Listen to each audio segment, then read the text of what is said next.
Seja bem-vindo, seja bem-vinda. O podcast A Caça Talentos está no ar. Eu sou a Thaís Targa e eu ajudo você a encontrar um novo trabalho. E falando em novo trabalho, hoje a gente vai falar de carreira, de realização profissional e como você pode se empoderar melhor. Como que você pode ter mais resultados aí na sua vida, na sua jornada e na sua carreira.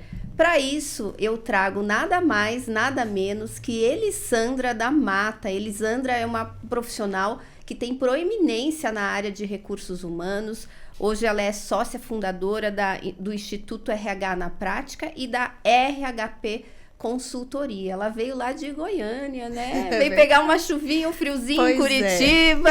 Pois é. E Elisandra, conta um pouquinho. Primeiro, gratidão por você estar aqui, né? Eu que agradeço o convite, estou muito feliz. Viagem foi longa, mas você já vai aproveitar, já vai gravar curso. Essa mulher não para, né? É verdade, mas que bom, né? Chegar nesse momento da carreira em que a gente sente que tá cheio de coisa para fazer e não dá para reclamar. Exatamente. E eu queria que você contasse um pouquinho da sua carreira, né? Hoje você é uma profissional de renome, faz lançamentos na área de RH, tá praticamente eu te vejo em todos os eventos, né? Agora tem seu evento também. Sim. Fala um pouquinho como que foi a sua jornada para chegar até aqui. Tá. Bom, Thaís, é engraçado até, porque hoje as pessoas olham pra mim e pensam, nossa, acho que a Elis e o RH foram feitos um pro outro. Mas a verdade é que, quando eu comecei minha carreira, eu queria tudo menos o RH. Foi uma relação que começou amor e ódio mesmo. De verdade, eu fiz psicologia, que dentro da psicologia a gente vê várias áreas. Uma das áreas era RH. E ali mesmo, eu já tive um professor que trouxe o RH de uma maneira muito teórica, aquele RH pesado, arcaico, e eu me lembro de pensar, nossa, Deus me livre, eu não quero RH de jeito nenhum. Eu já pensava, o que eu quero fazer? Menos isso aqui. E assim foi indo, acaba que no momento de arrumar estágio, era muito mais simples na época, enfim, 15 anos atrás, conseguir um estágio no RH, né, dentro de uma empresa, do que em outras áreas da psicologia. Como eu queria trabalhar, né, já começar na área, enfim, entrar no mercado, eu aceitei, mas já sabendo que ia ser provisório, porque eu não queria aquilo mesmo pra mim. E ali, as pessoas pensam, então foi ali que você se apaixonou pelo RH na prática, só que não, nesse primeiro estágio foi muito ruim. Eu tive uma experiência muito dolorosa no sentido de estar em uma empresa ia em um RH super despreparado e ouso dizer mais, desumano, né? Porque RH, pelo menos o RH tem que ser a parte humana da empresa, Sim. né? No mínimo você espera isso, mas eu tive uma experiência muito ruim. E ali eu só testificou aquilo que eu pensava. Tá vendo? Eu não quero isso aqui pra minha vida de jeito nenhum. E era um conflito dentro de mim, porque eu gostava muito do mundo organizacional, do mundo corporativo. Mas eu não gostava daquilo que eu estava vendo e daquilo que eu estava vivendo. Porque eu, no fundo, acreditava que não é possível que é isso aqui, que é o RH, né? E, de fato, não era, mas naquele momento eu não sabia. E aí, foi quando eu tive a oportunidade de ir para uma outra empresa, que eu recebi uma proposta. E ali dentro existia o espaço, no sentido de não existia um RH estratégico, existia só um recrutamento e seleção, alguma coisa assim bem mais iniciante. Só que existia uma abertura, digamos assim, da empresa para que outras coisas fossem implantadas. Só que eu não sabia fazer nada, né? Eu era ainda muito iniciante. E aí o que eu pensei? Já sei, a solução eu vou estudar e vou aplicar.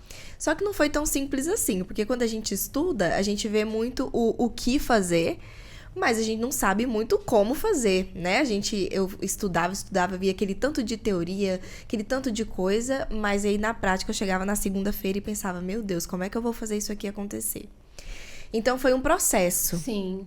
De ir aos poucos e entendendo por onde eu podia começar, errando muito e depois consertando, mas muito do querer fazer. Eu sabia que o RH poderia ser mais do que aquilo que eu estava vivendo até aquele momento.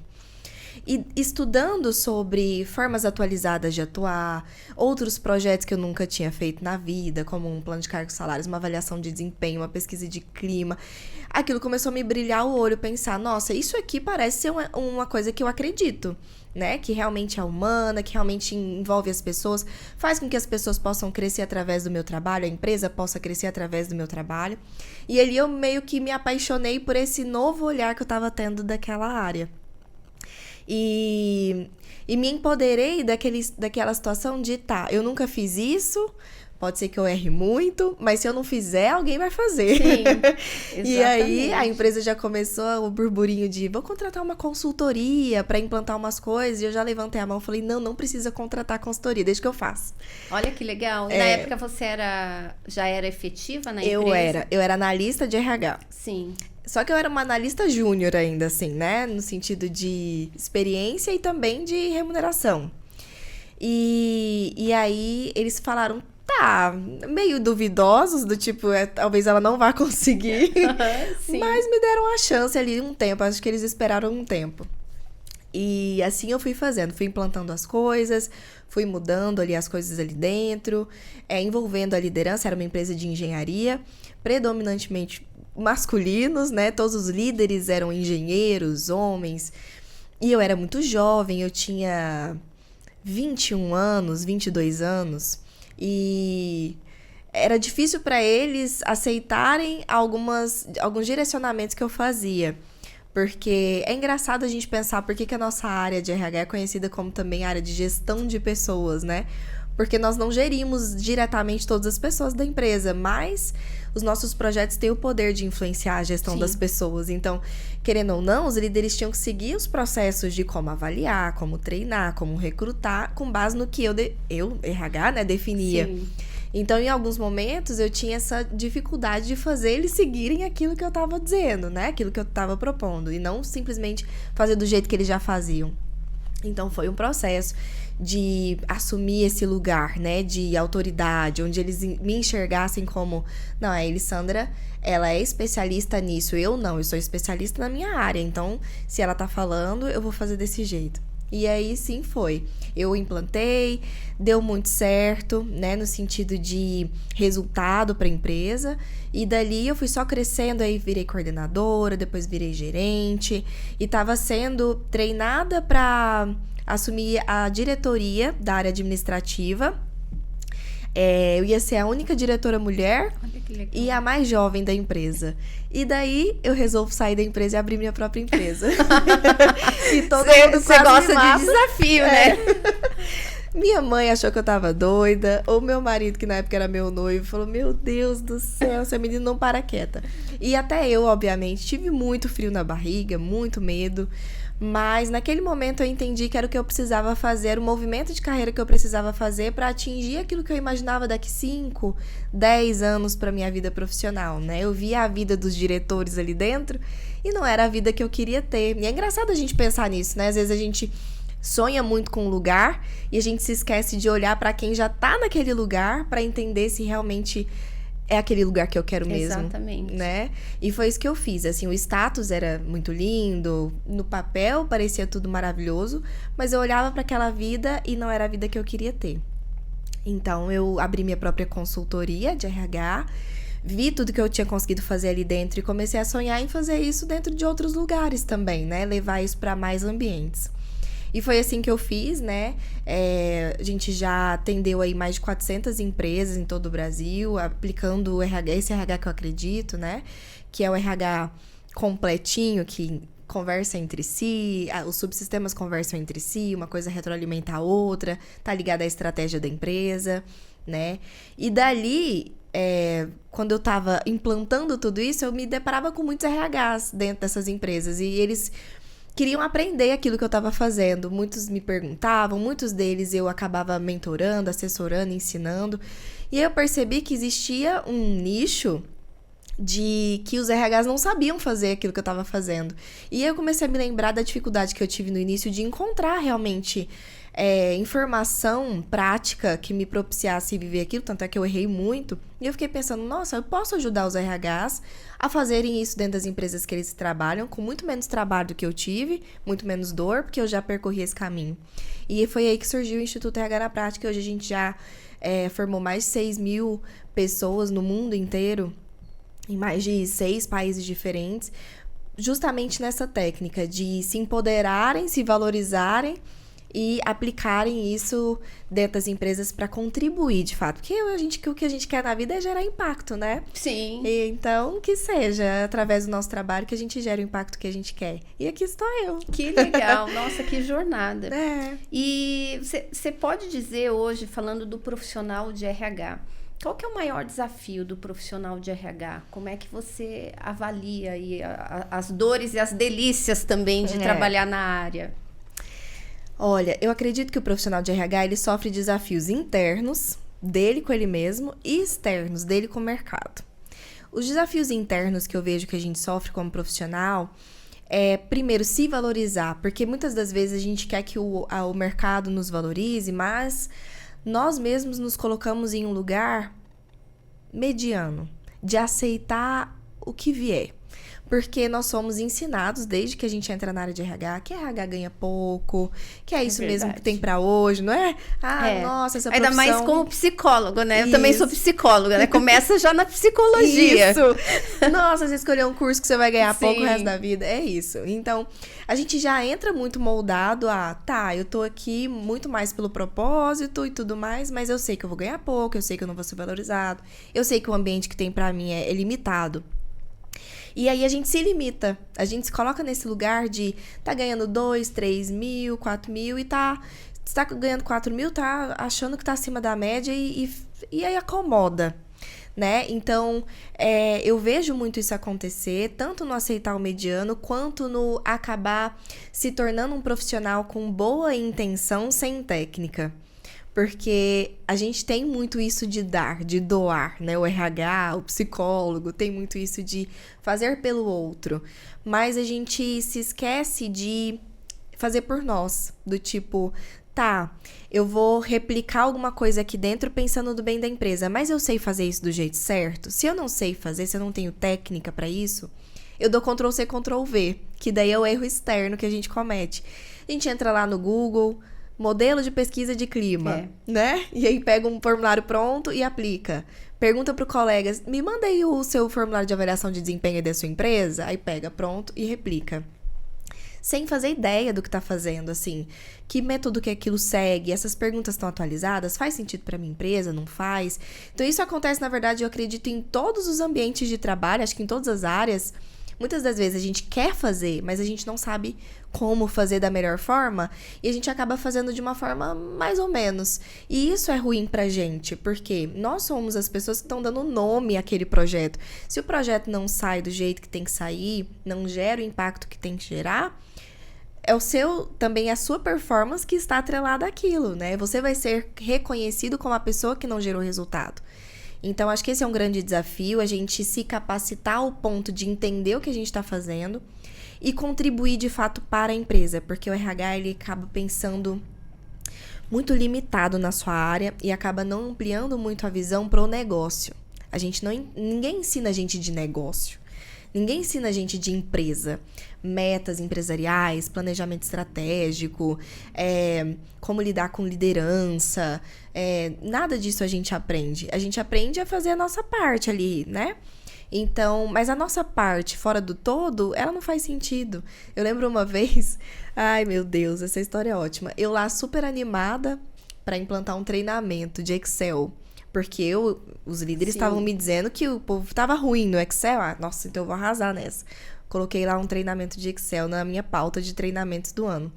Sem perguntar para a empresa o planejamento estratégico dela. E naquele ano, a empresa iria automatizar tudo. Ia colocar um sistema, um software. Ia tirar o Excel da parada. Não ia ter mais Excel da empresa.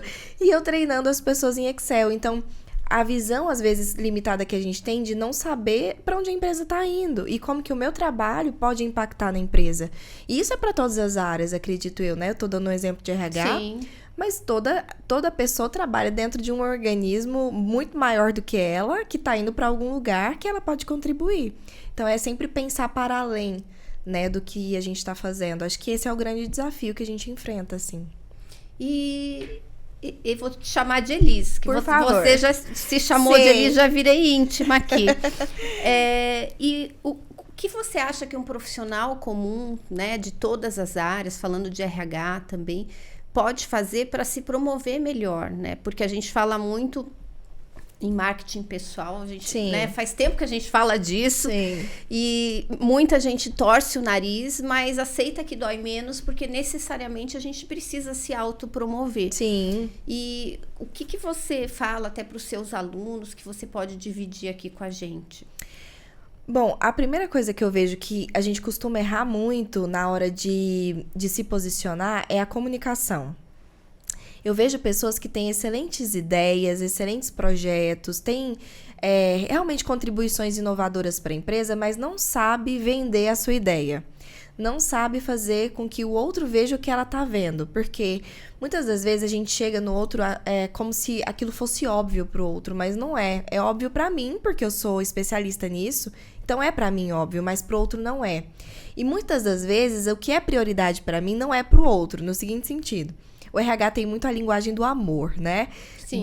Da motivação, da felicidade. E aí chega na empresa, olha, esse projeto é muito legal. Por quê? Vai deixar as pessoas mais felizes, vai deixar as pessoas mais motivadas, elas vão gostar mais de trabalhar aqui. E o que a empresa tá pensando é, o que eu ganho com isso? Né? Tá, o que as pessoas felizes impactam diretamente pra mim?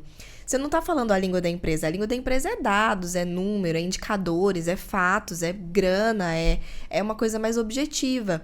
Então, como transformar o que eu quero comunicar na língua do outro, para que ele entenda que aquilo é importante? E daí, nesses erros, as pessoas vão levando muitos nãos e sendo mantidos na caixinha que elas estão.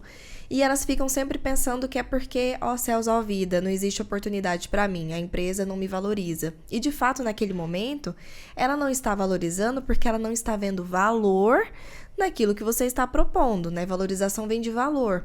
Então, como fazer o outro enxergar o valor que eu enxergo naquilo que eu quero passar? Então, essa comunicação, ela influencia. Outro ponto que influencia muito é a imagem, né, profissional, a imagem pessoal, é como você se porta, é a reputação que você vai construindo ao longo da sua carreira, ao longo das coisas que você executa, é a imagem que você vai criando na mente do outro. Então, obviamente, tem uma série de situações que fazem a nossa marca pessoal, né? Mas eu acredito que isso de ficar esperando muito que isso venha da empresa, e quando eu tenho coragem de me posicionar, eu me posiciono errado, aí eu acho sempre que o problema tá fora. E nunca vejo que às vezes o problema tá em mim, né? Então, esse é um ponto. E as pessoas às vezes acabam repetindo. Muda-se de empresa, muda-se de trabalho, às vezes muda de área, acontece a mesma coisa, né? Perfeito. Então, que acenda um sinal de olhar para dentro e falar o que eu posso mudar, né? Se o exterior não tá mudando, é um grande indicativo de que a mudança tem que acontecer, às vezes até internamente, uma mudança de percepção, de pensamento, para a gente conseguir, de repente, agir de uma maneira diferente, né? Sim. E quando a pessoa fala, isso não dá certo no RH, ou seja em que área for, a gente não é valorizado. E aí eu sempre falo assim, você conhece alguém que está sendo valorizado nessa área? Ah, conheço. Então, se tem pessoas, existem pessoas que estão conseguindo, e algumas não é que não existe a possibilidade, é porque essas pessoas que estão conseguindo estão fazendo algo diferente do que você tem tentado fazer até agora. Então, esse é o ponto, é entender o que eu posso fazer diferente para obter resultados diferentes, né? Sim. E hoje, o profissional de RH, você acha que ele está preparado na questão tecnológica? Como é que a gente está nesse sentido? O que você tem acompanhando aí das suas mentorandas, dos seus alunos também? Eu acho que não. Acho que, de uma maneira geral, a tecnologia ela tem ela ainda está entrando muito pequena na maior parte das áreas. Mas o RH ainda mais, eu vejo isso, porque a gente ainda tem dificuldade como área de trazer coisas que eu considero mais simples do que tecnologia, como, por exemplo, dados, como, por exemplo, indicadores. A gente tem ainda essa dificuldade de trazer o objetivo, o mensurável, ainda mais a tecnologia. Então, eu acho que a gente está caminhando, cada vez mais tem se discutido sobre, tem conteúdos que as pessoas sabem que precisam aprimorar e melhorar, mas eu vejo que é igual muita gente às vezes chega em mim falando: Elise, eu preciso aprender tal coisa, sei lá, plano de cargos e salários. E aí eu pergunto: tá, como é que tá o seu recrutamento e seleção? Tá ruim.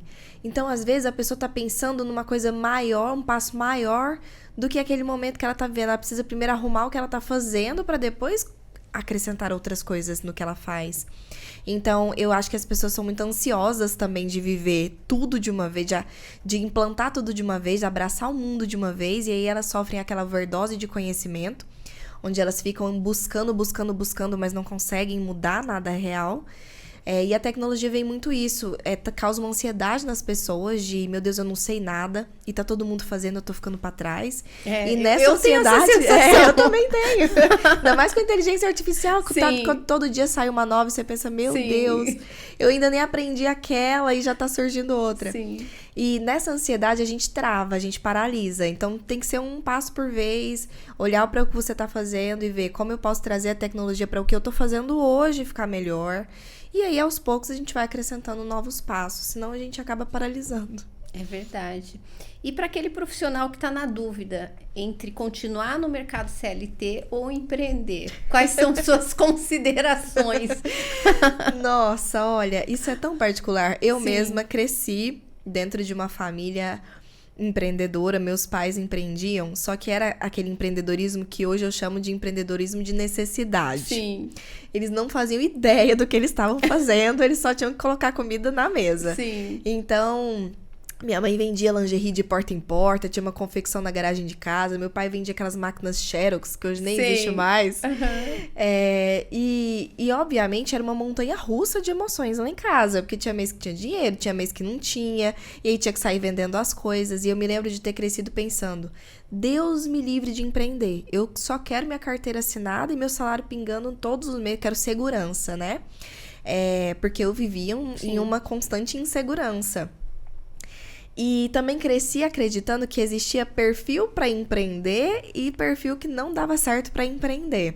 E eu achava que o meu perfil não era um perfil empreendedor, porque eu sempre fui aquele perfil estável, né? Que gostava ali da segurança, que pensava muito antes de tomar decisão, que não assumia muitos riscos. Então eu pensava, empreender não é para mim. Quando chegou para mim esse momento de entender que os meus pais, eles viviam uma realidade completamente diferente da maior parte do que é empreender de verdade, porque eles não faziam ideia do que eles estavam fazendo, eles nunca estudaram, eles não tinham nem diploma, eles não entendiam o que era fazer um fluxo de caixa, eles não entendiam como era ter uma reserva para um momento, sazonalidade, nem nada disso. Então, obviamente que o que eles viviam era muito diferente, não poderia tomar aquilo como verdade absoluta, né? E comecei a estudar sobre perfis e entender que mesmo dentro do meu perfil, eu conseguiria ser uma empreendedora com os meus pontos fortes. E, obviamente, desenvolver aquilo que eu precisava desenvolver. Hoje eu prego muito que vai muito do sonho da pessoa e do que ela quer. Tem muita gente, colegas minhas, que sonhavam com a cadeira que eu não queria, que é, por exemplo, uma diretoria, uma carreira corporativa, né? Você crescer dentro daquela empresa. E tá tudo bem, você se prepara para isso, para alcançar o lugar que você quer. Mas tem muita gente que sonha outras coisas, como eu sonhava, com uma liberdade maior, né? Eu pensava, nossa, eu quero ter meus filhos de uma maneira um pouco mais livre, no sentido de horários, de poder me encaixar na minha vida pessoal de uma maneira mais satisfatória, de ter maior controle sobre os meus ganhos, né? Que acaba que dentro do mundo CLT, você acaba ficando muito à mercê do que o outro quer te recompensar financeiramente. Claro que tem a sua parte, mas existe um limite, né? O orçamento da empresa, o plano de cargos e salários da empresa, que você não pode ficar acima do fulano, do ciclano. Então, no empreendedorismo, você acaba tendo essa liberdade maior de peraí, se eu quero ganhar mais, o que eu preciso fazer? Vou colocar mais energia aqui, ali, você acaba controlando isso melhor.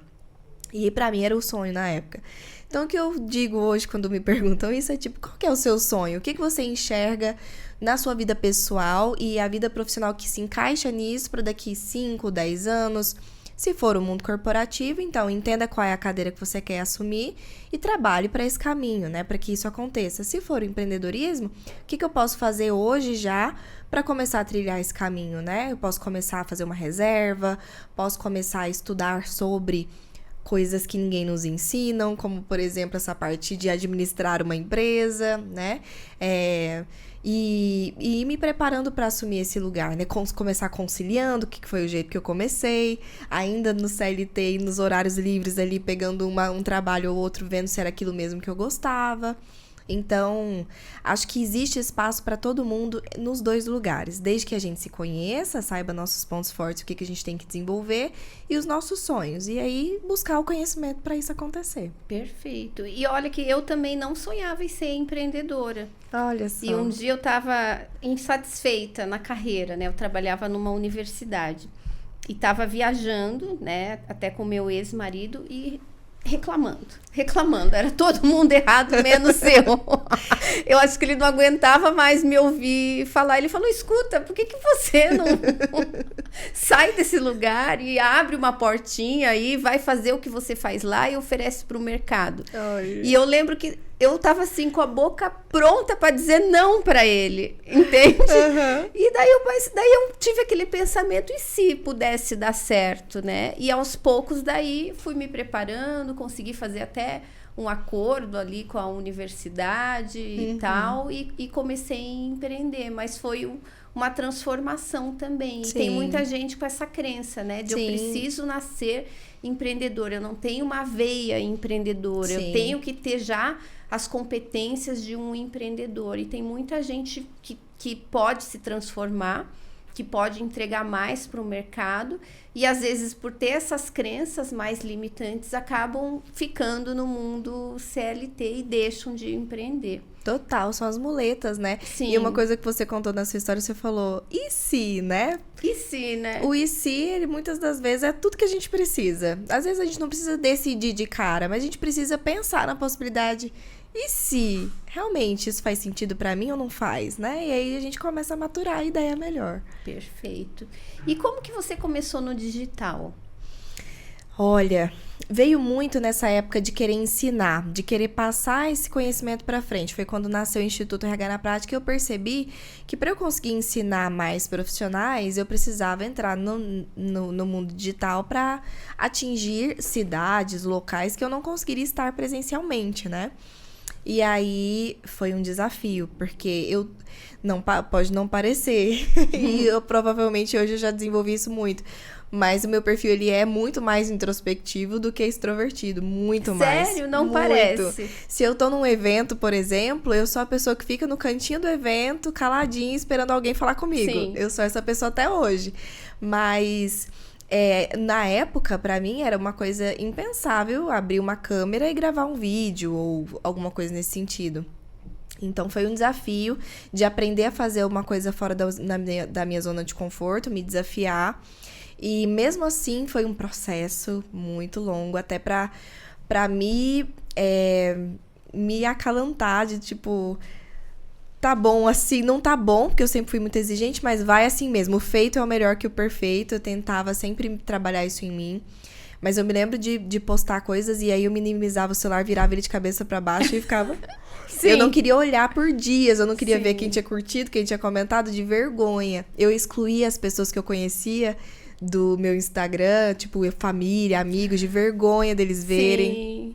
Então, foi um processo, mas eu acredito que foi um passo importante para o nosso negócio, porque fez a nossa voz chegar a mais pessoas, né? Que a gente conseguiu transformar ambientes organizacionais através do nosso trabalho, porque esses RHs hoje, eles, através desse conhecimento, impactam ambientes organizacionais. Então, eu acredito muito numa mudança de mercado quando a gente está falando de união de profissionais em prol de um mesmo objetivo. E hoje eu levanto muito essa bandeira dessa tribo, dessa comunidade de impacto no mercado. Quanto mais profissionais a gente tiver fazendo esse trabalho, mais a gente vai conseguir levar valorização para o que a gente faz. Abrir a mente das empresas, de fato, para ver a importância do que a gente faz. E hoje isso para mim é mais importante do que qualquer outra coisa que seja individual minha. Então, mesmo quando eu tenho medo de um projeto novo, ou quando eu sinto um frio na barriga, eu sempre penso nesse impacto maior. Se eu deixar de fazer isso, o que eu vou deixar de impactar? E hoje eu percebo a força, né, que a minha voz, através da minha empresa, né, nossa voz tem. Então, eu acabo enfrentando muito mais desafios hoje por isso, mas no início foi muito complexo. Você que começou no digital também, não sei se foi bem assim, mas comigo foi difícil. Não, tô te achando minha irmã gêmea aqui. Porque eu sempre fui tímida também, né? Então, e eu comecei a gravar vídeo numa época que no RH, acho que pouquíssimas pessoas gravavam, né? Sim. E meus vídeos eram muito imperfeitos, só que... e eu era perfeccionista, né? Sim. Então, tem uma dor aí, mas eu acho que, pra mim, o dia que eu peguei minha webcam e gravei meu primeiro vídeo, foi transformador. Porque gravar, até a gente grava. Agora, é a coragem de postar, né? E daí foi um pequeno, grande passo. E parece que conforme eu continuei fazendo, o universo foi muito generoso comigo e ia dando chão para eu continuar realizando, né? Sim. Então, foi realmente... E na época as pessoas riam de mim, né? Com certeza. Tipo, a blogueirinha, tá famosinha, né? Que hoje ainda tá mais comum, mas na época era pouca gente, né? Era ainda. pouca gente, então... E realmente eu também sou mais introvertida e tal. Sou uma pessoa de natureza mais tímida. Sim. A gente vence a timidez, Claro. né? Porque tem que vencer. Mas realmente também eu sou uma pessoa mais introvertida. As pessoas até se assustam, né? Sim. Que falam, não, você é tímida? Não, você tá brincando comigo. E é verdade, também não imaginava que você era uma pessoa mais introvertida. Eu sou, se a gente se encontrar num evento, você vai me ver bem no cantinho. Lá na última cadeirinha, bem quietinha. Sim. Mas isso que você falou de ter começado, eu me lembro como se fosse ontem, de quando eu comecei, o quanto eu me inspirava em você. Sério? Sim, eu te sigo há muitos anos. E quando eu ia começar no digital, eu consumia muito seus conteúdos, eu me inspirava muito. Então, obrigada por ter começado. Você com certeza inspirou muita gente, assim como eu. Que bom, fico muito feliz de ver sua trajetória, como que você tá hoje. E a gente já tá chegando ao fim, meu Deus, tanta pergunta que eu tinha para fazer para ela, né? E o que você deixa, assim, de mensagem final para um profissional que quer mais da sua carreira, talvez esteja em situação de desemprego, Sim. ou tá insatisfeito? O que você deixa, assim, se tivesse na sua frente, né? Eu te pedindo ajuda, o que eu faço? Sim. O que você falaria para esse profissional? Tem uma coisa que eu sempre falo, que é uma metáfora que eu uso, que é uma metáfora da árvore. Que é assim, imagine que você é uma árvore e você está dentro de um ambiente. Esse ambiente, naquele momento, é uma empresa, vamos supor. E você está crescendo, mas chega um momento que essa estrutura ela já está montada, ela já tem o seu tamanho, essa empresa, né, já tem o seu tamanho definido. E você vai crescendo e a sua copa ali, as suas folhas encostam no teto. E naquele momento eu falo para as pessoas que elas têm 3 opções. Uma opção é contentar, que é aquilo mesmo que tem, que é o que falo muito sobre saber o que você merece, onde você quer chegar, e muitas das vezes a gente se contenta, né? É isso mesmo, minha área é mal remunerada mesmo, nenhuma empresa vai me dar oportunidade mesmo, e você pode simplesmente se contentar com aquilo e ficar ali. A segunda opção é você tentar mudar a estrutura daquele lugar que você já tá. Tentar aumentar esse teto, fazer um buraco nesse teto para crescer, que é levar a sua mensagem para essa diretoria, tentar mostrar novos projetos, novas ideias, mostrar que você pode assumir novas coisas, que você pode fazer mais. Mas pode ser que não funcione, porque tem partes disso que está no nosso controle e partes disso que não está no nosso controle. E aí existe uma terceira opção, que é você mudar a sua árvore de lugar e ir para um lugar que te comporte o seu crescimento, comporte aquilo que você quer fazer. Então, tudo começa por entender a definição do que eu mereço, né? O que eu mereço e o que eu quero para minha vida. E tomar as decisões por mais doloridas que sejam, e às vezes, muitas das vezes, a gente sente medo, sente uma confusão de será que vai dar certo, será que não dá, será que eu saio daqui o certo pelo duvidoso, ou será que eu me arrisco tanto?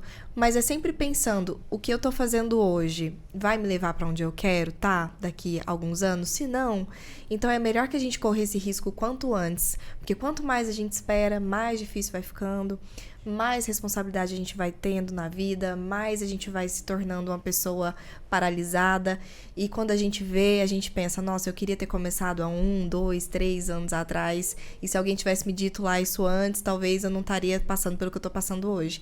Então é ter uma pitada de coragem com um autoconhecimento de merecimento e ir. E é isso.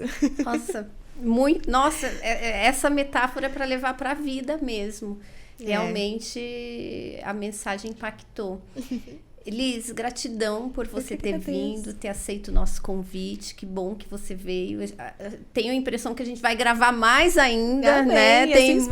Tem muita coisa ainda, muita coisa que eu quero saber também da sua vida, da sua carreira, da sua jornada. Tem muito conhecimento para dividir. Ah, que bom. Gratidão, e gratidão você que esteve até aqui com a gente. Foi ótimo, hein?